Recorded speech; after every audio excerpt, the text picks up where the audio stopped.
El HTP, metodología de trabajo. En este material nos gustaría reflexionar acerca de la administración del HTP. El test de la casa, el árbol y la persona muchas veces se ha tomado en una hoja entera, digamos en una sola hoja.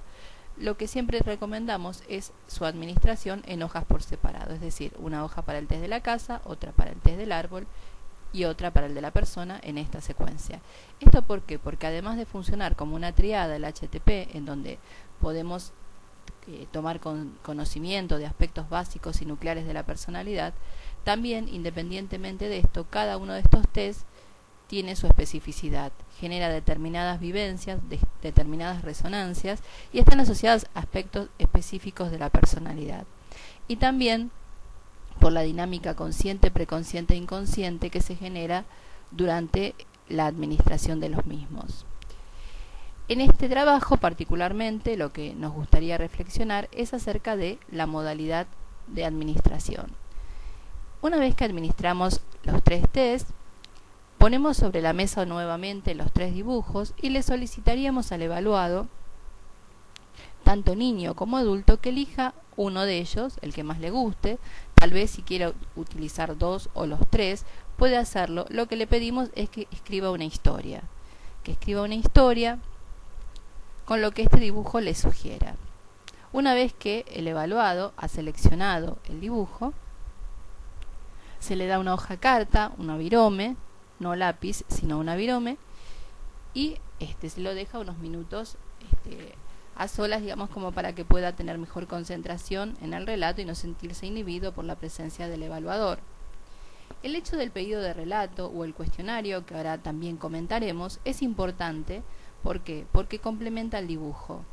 Es como si tuviéramos la mitad de la información al tener solamente el elemento gráfico, el proyectivo, y no tenemos el relato que acompaña. ¿Por qué? Porque el relato complementa aspectos del dibujo, tanto en la semejanza, en la logicidad que tiene el dibujo con lo que se dice de él, la argumentación, el tipo de asociaciones que él mismo le ha generado.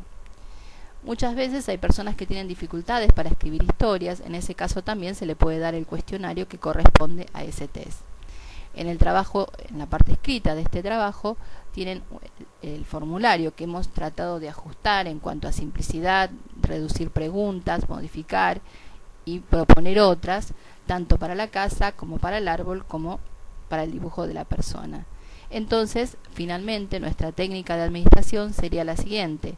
Una vez que el evaluado completó los tres dibujos, se le pide el relato de uno y luego se le da este pequeño cuestionario que tiene algunas preguntas básicas sobre cada uno de los dibujos realizados, sobre todo porque muchas veces aparecen detalles o no podemos precisar qué estilo de árbol dibujó o qué estilo de casa, la edad de la persona graficada, la edad adjudicada al árbol. Algunas de las preguntas son si la casa está habitada o no, por ejemplo, de qué material está hecha.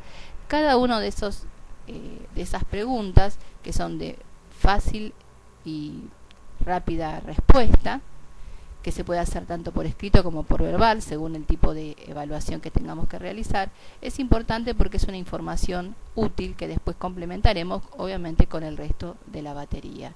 Lo importante también de destacar es que todo test proyectivo gráfico es importante administrarlo en una hoja de tamaño carta y no A4 en lo posible, sino lo que se puede hacer es cortar una hoja de oficio que tiene la misma anchura que una carta al tamaño de una hoja carta y utilizar un lápiz 2HB, que es una mina semiblanda que no es ni demasiado dura ni demasiado pastosa, que pueda afectar la calidad del trazo. Esto nos va a permitir evaluar bien la presión, porque también utilizamos la hoja de 80 gramos. Una hoja de 90 gramos, por ejemplo, puede hacer que una persona con una presión normal parezca no tenerla, y una hoja de menos gramaje puede hacer que una persona con una presión normal o no tenga presión parezca que tuviera una presión más fuerte. Bueno, estas son, digamos, las recomendaciones principales para la administración del HTP.